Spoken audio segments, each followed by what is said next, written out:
do you have any mechanisms that you use to bring yourself back? Or do you have like a daily ritual that it's almost like, you know, before an exam, you keep posting the thing on the wall to make sure, even when I go downstairs, I see it on the wall and I'm reminded. Do you have anything that keeps bringing you back so that you don't unconsciously float away from that realization? I wish I had something that was more reliable. You know, like I do the things, meditation can help.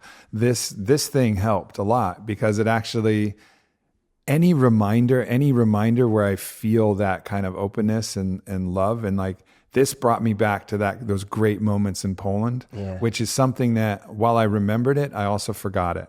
You know what I mean? And so like any reminder that you can get, however you can open yourself up to that, will work.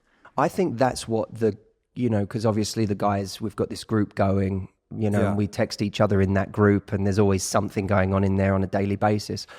I think that in a way that's what that is. Whatever it is we're saying, which in some ways isn't as important as the fact that we're all still, it's a way of us keeping each other connected to. Mm-hmm. Like I feel like with every text we're like, remember?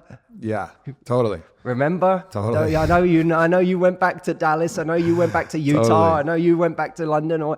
But remember, like, don't forget that. I feel like that's what we're doing with each other. Yeah, and that's helpful. I mean, I think, community is something that we both know is one of the most powerful transformational tools that's there.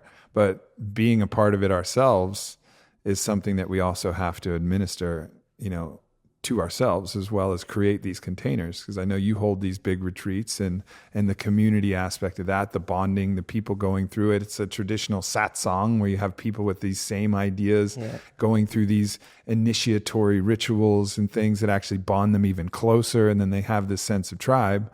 And that's what I'm doing with the Fit for Service Mastermind. But like we found that for ourselves, and that's really special. But so did you?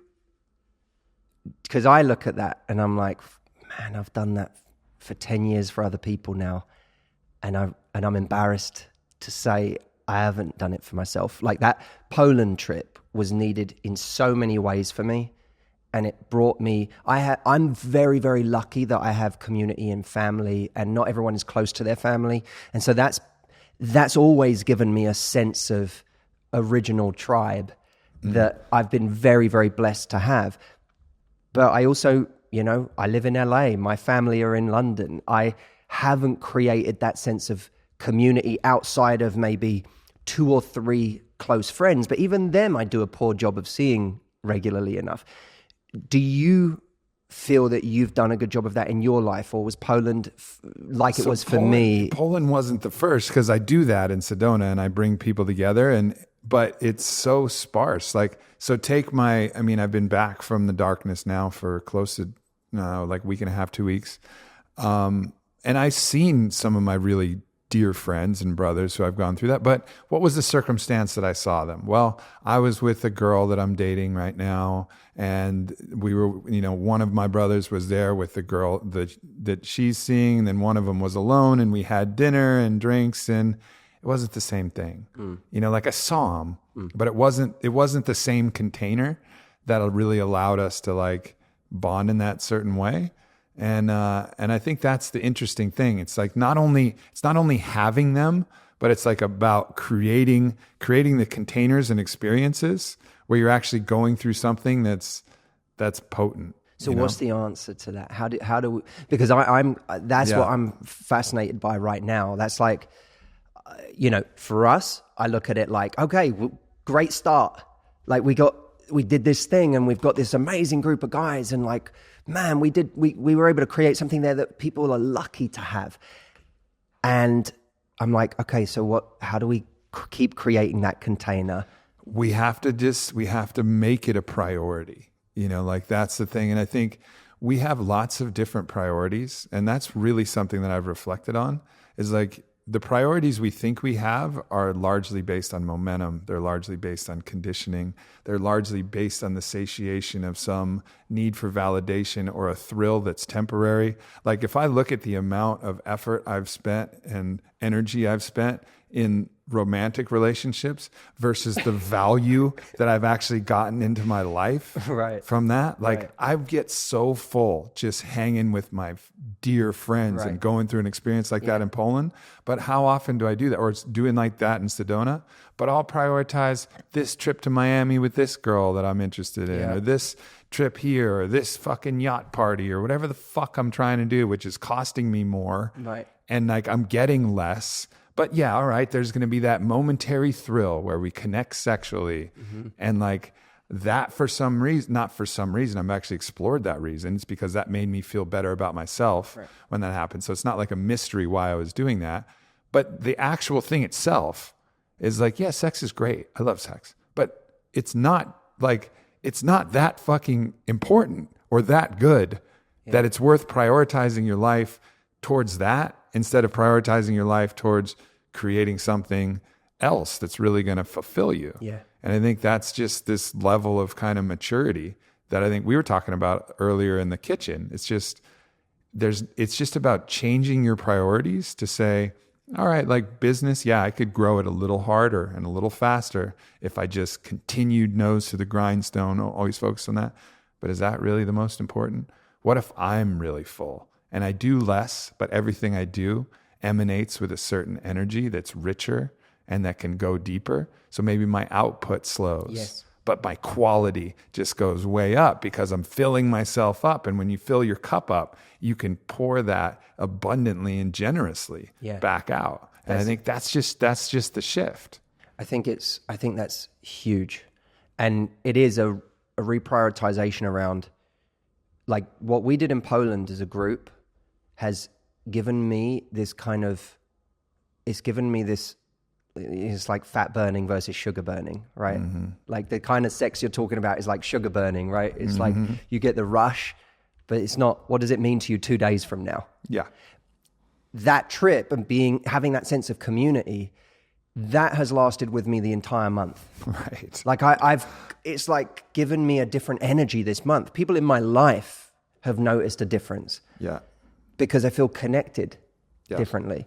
And I mean, it's made me reprioritize how much I get together certain people. Like last Friday, I mean, I got my friends in LA and a few of my team together for a night. And what I forget is as people were leaving and saying their goodbyes, people were saying to me, hey, thanks for doing this. Like, thanks for getting us all together. You forget how much other people aren't doing it for themselves either. Nope. And like even these friends we're all good friends. We love each other. Like we're close. And yet we're all sitting around uselessly not making shit happen. You know, like or just falling into the old patterns. What's the old pattern? Drink, bring the girl that you're going to sleep with, all get together, hang out, you know, and then have a few drinks, have a few laughs. That's all good. Like it's part of it. But you're not going to wake up the next day and be like, oh man, yesterday was the day. You know, that was fucking, you'll be like, yeah, I had a good time. I had a good time with my homies, had a good time, you know, but like it's not the same as like carving out that time. No. And that's the balance I'm trying to find that balance this year where it's a busy year work. You know, like I was listening to like Jesse's stuff, Jesse Itzler's like his whole thing on inserting a certain number of experiences every year. You know, I forget the number he puts, but he's like every 8 weeks or whatever. There has to be something in my schedule that shakes things up, that's different, that's not just the norm. And I looked at that in my own life. I'm like, man, I want to continue with that pattern.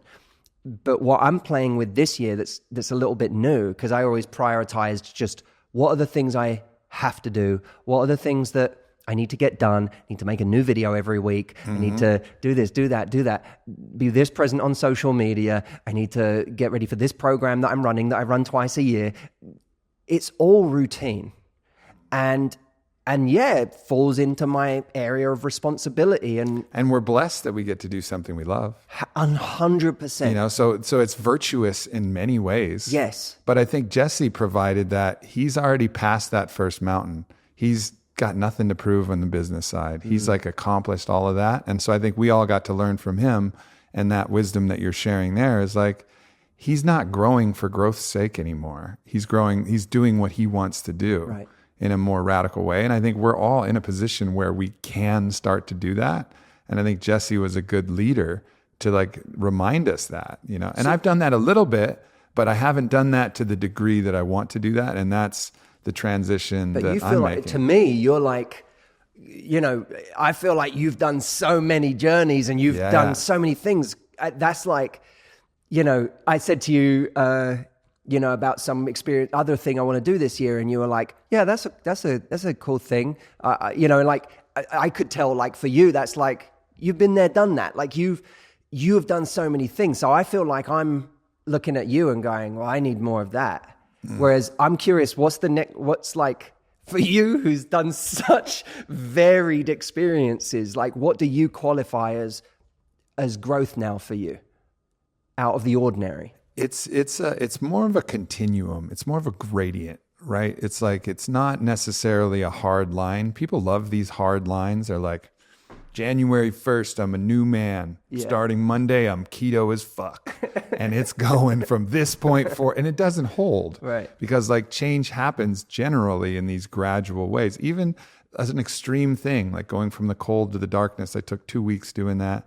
It was a massively transformational experience. Slipped right back into the normalcy. Right. But I'm now starting to have that awareness to be like, okay, like what is really, really important? You know, what do I really want to do? I've accomplished enough now, you know, that like I want to start shifting more into that Jesse mindset, you know, where, yeah, it's not all about just growth for growth's sake and like building for building's sake. It's about like, what is going to make me happy? Yeah. You know, like I really, really, and I've said this and I've given lip service to this idea, but I haven't followed through. I started saying in speeches I would give, like, my goal is to be the one who enjoyed the second half of his life the most. Like that is the real goal. It's not like, what's your lifelong plan? What's your thing? I don't know. I'm going to do this stuff I love to do, but I want to enjoy this. Yeah. Because if I don't enjoy it, like what the fuck, man? Yeah. Like what the fuck? Like, yeah, I want to help people. That's like a deep calling and it's very satisfying. And I always feel good when I do that, but I also want to enjoy it myself. I want to like enjoy the whole process. And so it's just a little shift in mentality of not like trying to accomplish, but accomplishing while enjoying.